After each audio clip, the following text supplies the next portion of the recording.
Hello tout le monde, bienvenue sur Pile et Face et aujourd'hui on va parler des 5 erreurs que tous les débutants font en vidéo et je vais vous apprendre à les éviter. Ok.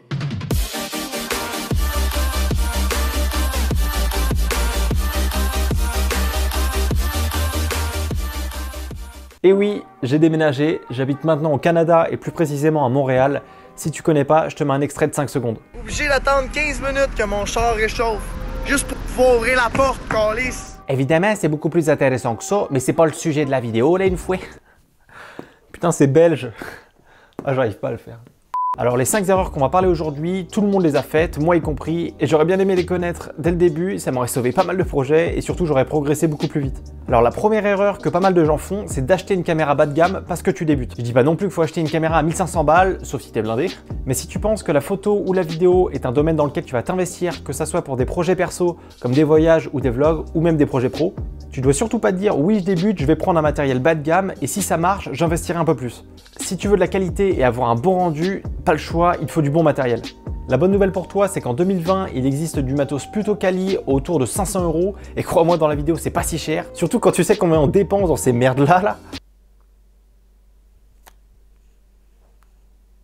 Ce qui va être important avec un boîtier, ça va être principalement la qualité d'image, si tu peux faire tes réglages manuels et si tu peux faire de la slow-mo. J'ai réalisé justement une vidéo avec différents boîtiers avec un bon rapport qualité-prix. Si jamais ça t'intéresse, je te laisse aller checker. Au-delà du boîtier, ce qu'il faut faire vraiment attention, c'est les objectifs que vous utilisez. Un truc que j'aurais bien aimé entendre, ou peut-être comprendre, c'est que les objectifs sont aussi importants que le boîtier que vous choisissez. Et je dirais même qu'ils sont plus importants. Non, tu sais quoi, je dirais même qu'il n'y a même pas besoin de boîtier. Vas-y gros, fais ton truc. Par contre gros, remets ton froc. Pour de vrai, les objectifs vont vraiment impacter la qualité de votre image. Vous avez le choix entre des focales fixes, genre 50 mm ou 85 mm, et des focales variables qu'on appelle aussi des zooms. Un objectif avec une focale fixe, ça veut dire que vous serez toujours à 50 mm et ça sera à vous de vous déplacer en fonction de votre sujet. Et un zoom, ça va vous permettre de changer la focale, donc passer par exemple de 28 à 75, donc de zoomer ou de dézoomer dans l'image. Il faut savoir que les focales fixes ont tendance à avoir une plus grande ouverture, donc vous allez avoir un meilleur flou d'arrière-plan et surtout vous allez pouvoir filmer en basse lumière correctement. En tout cas, les prix sont moins élevés sur les focales fixes que sur les zooms avec une grande ouverture. Après, pas besoin non plus d'avoir des objectifs à 1000 balles comme celui-ci. Ouais, 1000 balles. Tu veux 1000 balles? Tiens, prends 1000 balles. Souvent, les objectifs avec le meilleur rapport qualité-prix, c'est les focales fixes 50 mm. Tu as généralement une ouverture autour de 1,8, ce qui te donne un très beau flou d'arrière-plan. Et selon les boîtiers, tu le trouves autour de 150 €. Mais surtout, s'il vous plaît, n'utilisez pas les objectifs kit qu'on vous donne avec vos boîtiers. Je dirais pas que c'est de la merde, non. Je dirais que c'est comme si on avait mis toute la merde du Bangladesh dans un seul objectif de... On est poli. Non, en vrai, je suis méchant, certains sont plutôt pas trop mal. Mais, dans le doute, si vous voyez une personne avec un objectif kit, voilà ce que vous devez faire. Ah ouais, sympa comme objectif, ouais. Ouais.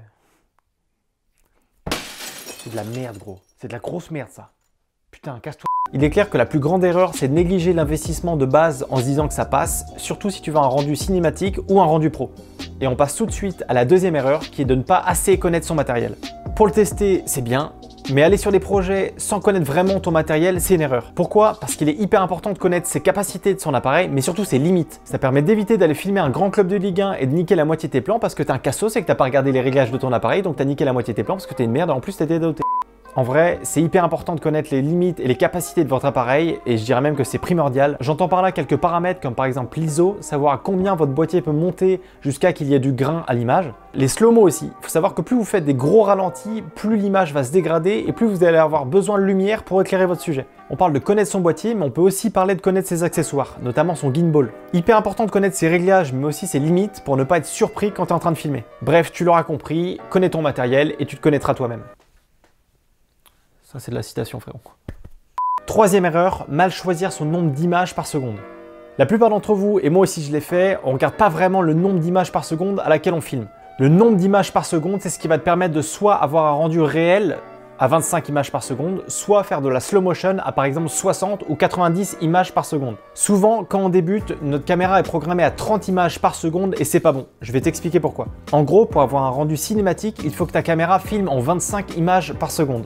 Si tu filmes en dessous, par exemple 20 images par seconde, ton œil va le voir et ça va faire un espèce d'effet saccadé. Au-dessus de 25 images par seconde, par exemple 30, le rendu va être beaucoup moins naturel. Donc il est super important de bien choisir sa cadence d'images par seconde en fonction de ce que tu as envie de filmer. Donc que ça soit un rendu en temps réel à 25 images par seconde ou de la slow motion à par exemple 60 images par seconde. Pour la slow motion, il faut que tu doubles ton nombre d'images par seconde. Par exemple, si tu veux ralentir 2 fois ta vidéo, il faudra que tu filmes à 50 images par seconde. Si tu veux le faire 4 fois, il faudra que tu filmes à 100 images par seconde. Petite précision, on parle souvent de 24 ou de 25 images par seconde. Sans rentrer dans les détails, en France, on filme en PAL à 25 images par seconde et aux États-Unis, on filme en NTSC à 24 images par seconde. En gros, ça permet d'éviter le petit cliquetis, notamment des néons quand tu filmes en intérieur. Donc il faut faire vraiment attention au nombre d'images par seconde à laquelle tu filmes, en fonction du rendu que tu vas avoir, ainsi que la situation. Quatrième erreur, investir beaucoup dans la qualité d'image et pas assez dans le son. On dit souvent ouais dans la vidéo ce qui est le plus important c'est la qualité d'image. Mais c'est faux, le son est plus important que la vidéo et c'est pas moi qui le dis, il y a eu des études scientifiques à ce sujet. Et oui Jamy, on a tendance à être plus indulgent sur la qualité visuelle que sur la qualité auditive. Oh bah super! Imagine je continue la vidéo comme ça, alors déjà tu vas te dire lui c'est un cassos avec son matériel de merde, mais tu vas rester sur la vidéo.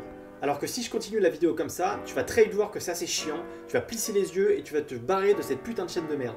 Que ce soit des vidéos comme celle-ci en face cam, des vidéos d'interview de tes clients ou même des vidéos perso de voyage, le son c'est ce qui va faire la différence. Je voyais les gens qui regardaient mes vidéos, ils étaient comme ça avec les yeux plissés. Dans ma tête ça voulait dire vas-y ma vidéo est toute pétée. Alors oui, la vidéo était pétée, mais le son niquait encore plus le truc. Bref, quand tu enregistres une voix, vérifie bien qu'elle arrive en dessous des moins 12 décibels histoire d'avoir un peu de marge. Pareil pour les musiques dans tes vidéos, vérifie bien qu'elle atteint jamais la zone rouge, ce qui veut dire que ton son est saturé. C'est des choses simples mais qui à la fin font une différence. Cinquième et dernière erreur, c'est de ne pas stabiliser ses vidéos.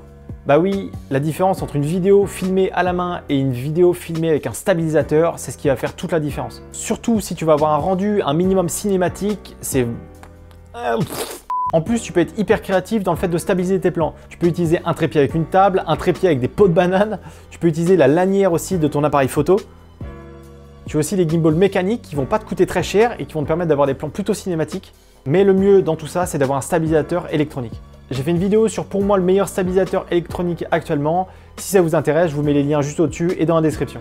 Le must de la stabilisation, c'est d'avoir un capteur stabilisé qui va te permettre d'amortir chaque mouvement et ça te donne la possibilité de filmer à la main sans trop que ça bouge. Voilà, c'était les 5 erreurs que je vois le plus et que j'ai faites moi-même quand j'ai débuté dans la vidéo. J'espère que cette vidéo vous a aidé et si c'est le cas, n'hésitez pas à liker, ça fait toujours plaisir. Abonne-toi si tu veux plus de contenu de ce genre. Je te dis à très vite, la bise.